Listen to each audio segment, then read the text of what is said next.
falando de política e a CPI da pandemia. A grande verdade, política. Pois é, CPI da pandemia, rolou hoje o depoimento da doutora Luana Araújo, infectologista.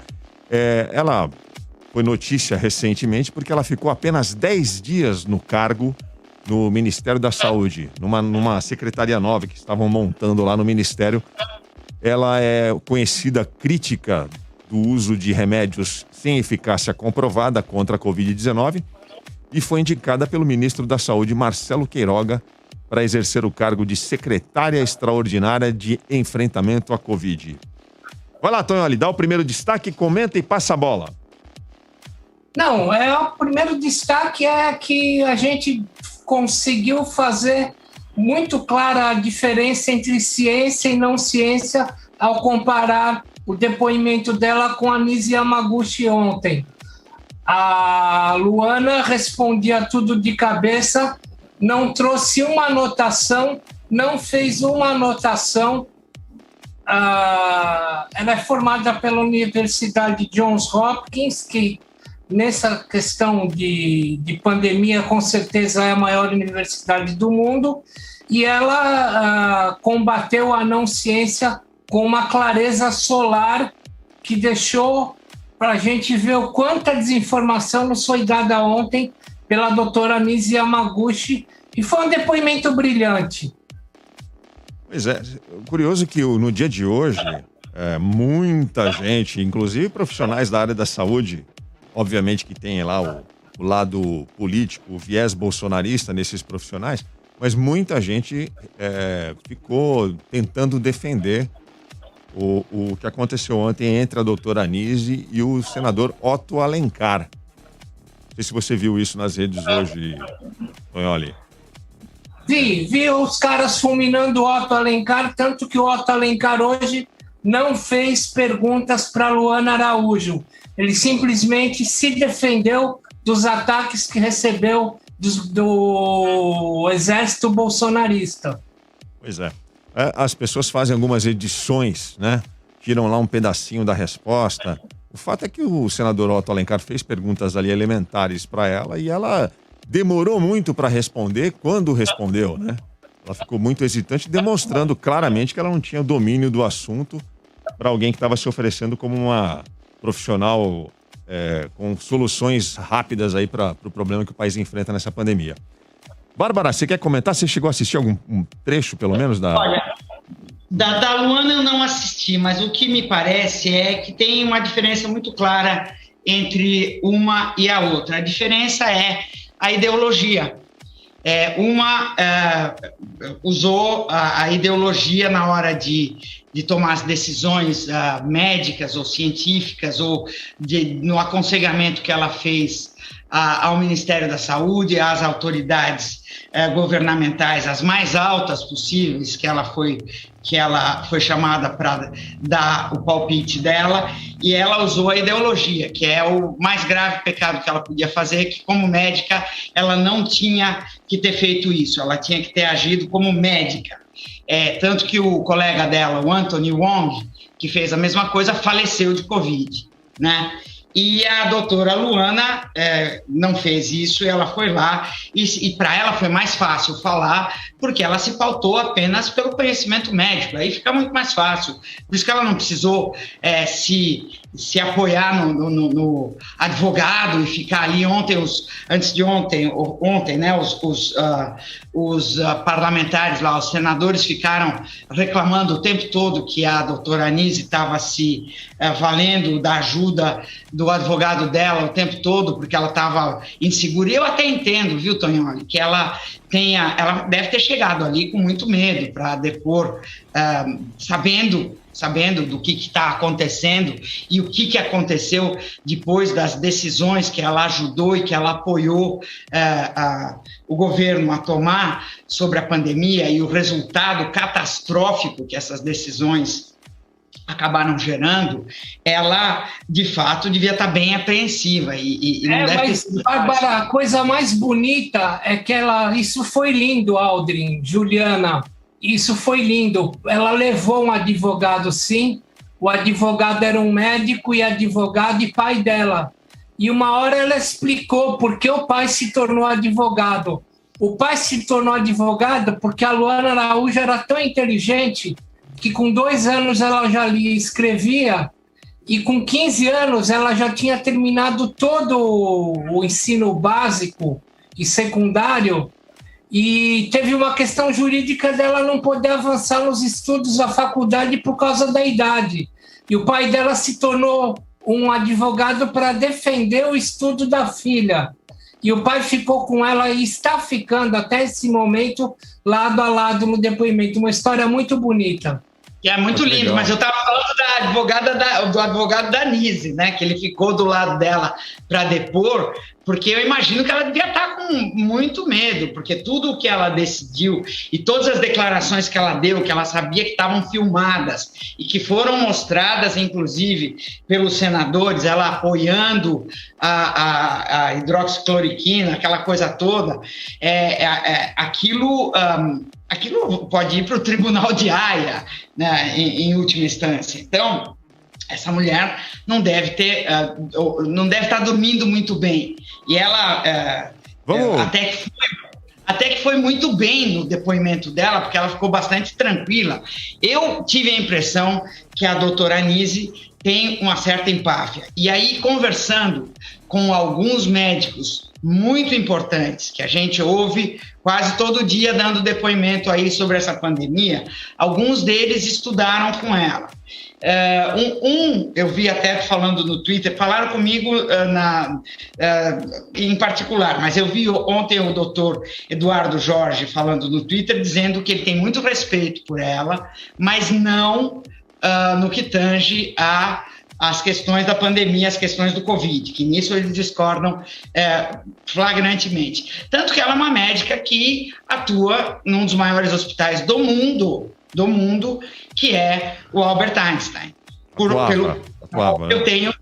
Que eu tenho grande respeito, porque o Hospital Albert Einstein não é uma instituição qualquer. Não é uma instituição que age ideologicamente. Vamos deixar isso claro. Sim. Não há dúvida que ela é uma ótima oncologista. Ela é uma oncologista com referências internacionais, excelente. O fato dela ser uma ótima oncologista não significa que ela seja preparada, habilitada para ser infectologista ou epidemiologista, como ela vinha se colocando. Muito obrigado, Aldrin. Exatamente isso. Tanto é que o senador Otto Alencar meio que apertou ela aí, né? Então, quer dizer, eu acho que ali a gente tem que ver. E a diferença entre a Luana e a Nise ficou muito patente para todo mundo que assistiu os dois.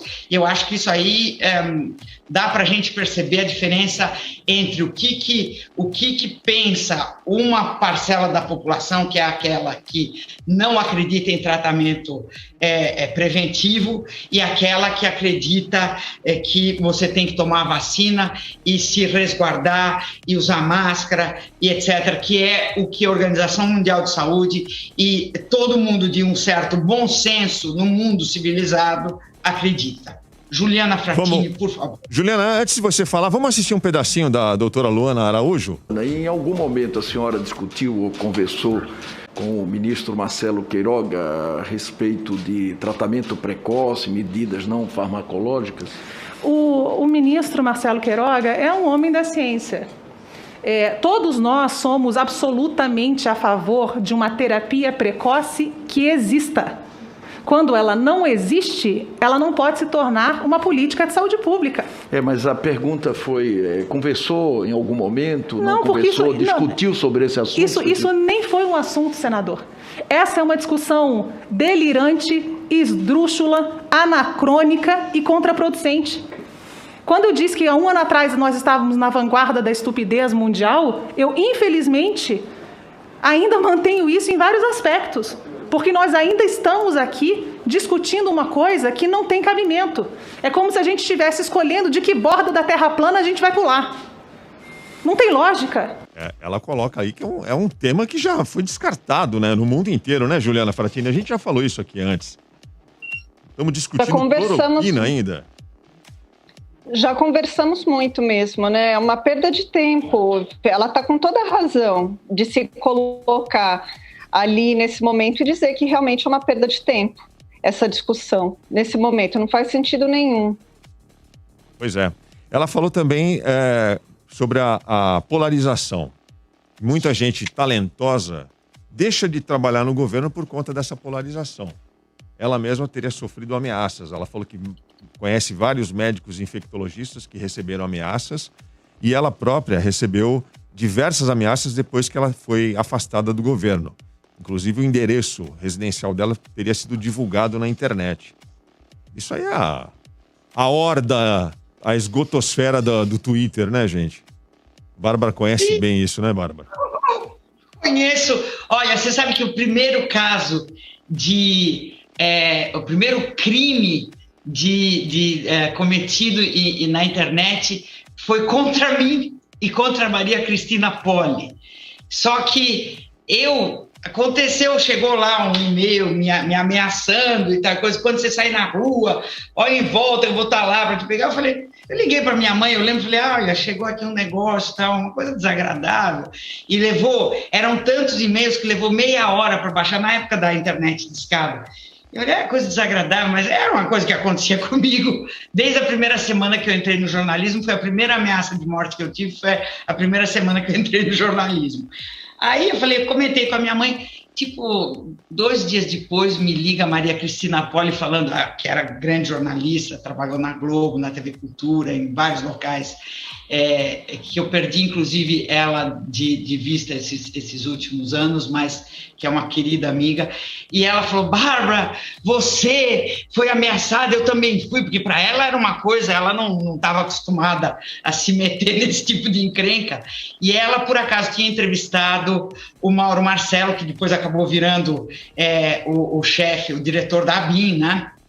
E ele tinha acabado de fazer uns cursos nos Estados Unidos, no FBI, sobre essas coisas digitais. E ela tinha entrevistado ele e recebeu a ameaça em seguida. Então ela recorreu a ele e ele achou esse senhor, e foi dificílimo. Ele tinha um programa chamado Unabomber, não sei o quê, e aí esse cara foi julgado e abriu jurisprudência e tal, e esse foi o primeiro caso. Então você imagina quanto tempo que eu não estou acostumada com isso. Oi, vamos chamar o primeiro vídeo aí da série, Tiago, com o Eduardo Girão. Eduardo Girão faz parte daquela turma de senadores ali que me dá uma vergonha. Estava na CPI hoje. Olha só o momento. Eduardo Girão com a Luana Araújo. Solta aí, Thiago. Esses milhares de médicos do tratamento precoce devem ser chamados de charlatões, criminalizados ou censurados, como tem ocorrido até nessa CPI? Se o senhor não quiser levar a OMS em consideração, é de direito. Mas aí a gente vai precisar ignorar o NIH, que é o Serviço de Saúde britânico, a gente vai precisar ignorar o CDC, que é o Centro de Controle e Prevenção de Doenças, a gente vai precisar ignorar o FDA, que é a Agência Americana de Alimentos e Drogas, o EMA, que é a Agência Europeia de Medicações, a IDSA, que é a Sociedade Americana de Doenças Infecciosas, porque todas essas instituições têm exatamente a mesma posição sobre o tratamento precoce. Vergonha, hein? Doeu, né? Essa Nossa! Doeu. Caiu os dentes do senador ali. Sem consultar papel. Exatamente. Sabe a impressão que eu fiz? Eu posso fazer um comentário aqui, claro. Bem desagradável, tá? Mas desde daquela CPI da fake news, eu tenho a impressão que às vezes os congressistas eles não sabem com quem eles estão conversando efetivamente. Eles não estão tão bem preparados e tão bem informados a respeito do tema que eles lidam, porque realmente foi uma resposta a que ela deu. Eu acho que o senhor Girão e aquele outro, como é que chama? Heinz. Tem um momento aqui com o Heinz, nós vamos ver. Nós vamos ver já. Carlos Heinz. Esses dois foram convocados pelos governistas só para fazer o papel de chegar lá e bagunçar o coreto. Eles estão lá só para aquele momento que vai fazer aquela a vinheta da propaganda. Para ir para o WhatsApp, para ir para... Então, eles estão lá para bagunçar e para ser do contra. Eu acho que eles não têm preparo nenhum, é que eles são os dois showmen. Estão lá para... E aí eles tomaram tomou na cabeça. Momento da Luana Araújo na CPI hoje com o senador Luiz Carlos Reis, do Progressistas do Rio Grande do Sul. Solta aí, Thiago, essa também doeu. O Estado do senador Randolph adota esse procedimento e tem a menor letalidade do país. O senhor está mentindo. Mas foi com o Randolph. O senhor está mentindo. Esse dado aí é falso. Senador Randolph. Como todos os dados que senador Randolph, está aqui, senador Randolph. E olha aqui a fonte. Olha aqui a fonte. Está errado. É do governo do estado do Amapá. Fraudou. Não fraudou. Fraudou. Dado fraudado. Aqueles médicos. Está mentindo. Não estou mentindo. Não me chame de mentiroso. Não me chame de mentiroso. Não me chame. Não sou. Não sou. Fake aqui. Aqui não é fake news. Aqueles médicos. Aqueles médicos que o senhor quer elogiar, e se elogiou os 4 médicos, estão pé da cara com Vossa Excelência. Os 4 médicos. Os 4 médicos. Os 4 médicos que Vossa Excelência quis condecorar. Os 4 médicos que Vossa Excelência quis condecorar. Não estou mentindo. Não estou mentindo. Não estou mentindo. Aqui estão dados do governo do estado do Amapá. Aqui está o governo do estado do Amapá. Esse é o governo do estado do Amapá de Vossa Excelência, do seu estado. Pode voltar para cá. Do seu estado. E os 4 médicos. Volta para cá. Obrigado, Thiago. Bate boca ali, feio ali, mas não era esse momento, não. Esse foi mais um momento constrangedor do senador Reis com dessa vez com o Randolph, mas tem um outro vídeo dele com a Luana Araújo. Pode soltar aí. A senhora sabe a pesquisa de Harvard publicada na revista Lancet? Sim. Sabe quem contratou essa pesquisa? Quem contratou essa pesquisa? Sim. Não. Quem contratou? De uma empresa chamada Sugesphere. Uhum. A dona dessa empresa é uma atriz pornô. A pergunta... não é da minha alçada, senador. Que houve a retratação dessa pesquisa. Então, esse é o ponto importante, para colocar a senhora também. Houve retratação também da pesquisa do próprio professor Raul. Ele fez só para deixar claro. Ele fez a retratação, mas continua afirmando. O que é bastante lamentável. Não, a China usa, a Índia usa, 28 países usam esse tratamento. São mais de 200 países, senador. Bom, eu estou falando que 28 usam esse tratamento. E os outros não usam. Bom, os outros não usam. 170 países não usam, não significa nada. Agora, os 28 que ele encontrou lá, sendo que alguns não é bem verdade, esses são os que valem. Só para explicar para o ouvinte, o Luiz Carlos Reis, a cada depoimento dele, ele cita o infectologista francês Didier Raoult, que é tido como pai da hidroxicloroquina aplicada à Covid-19 e que fez uma retratação pública referindo que toda a pesquisa dele estava errada. E agora, na sessão de hoje, com a Luana Araújo, a Luana refere que essa retratação do Didier Raoult, do médico francês, e o Luiz Carlos Reis diz que não, que ele continua fazendo as pesquisas com base na hidroxicloroquina. Então, ele é colocado ali para confundir. O tal do Raoult fez essa retratação porque o Ministério Público francês ameaçou enjaulá-lo, colocá-lo para ver o sol nascer quadrado. Ameaçaram prender ele se ele não parasse com essa palhaçada. Então ele resolveu que era melhor. Sabe, é nessa base o negócio. Os caras são charlatões, assim, tipo encantador de serpente. Aqueles caras, você lembra no Velho Oeste que vendiam aquele xarope indo de cidade para cidade? Cura isso, cura aquilo. É esse nível, gente. Mas sabe o que confunde, assim, a população? Porque a gente não está falando de pessoas que são ignorantes, né? A doutora Nise, por exemplo, a gente acabou de falar que ela é médica, trabalhou no Einstein, tem um currículo, estudou, uma ótima oncologista com referências.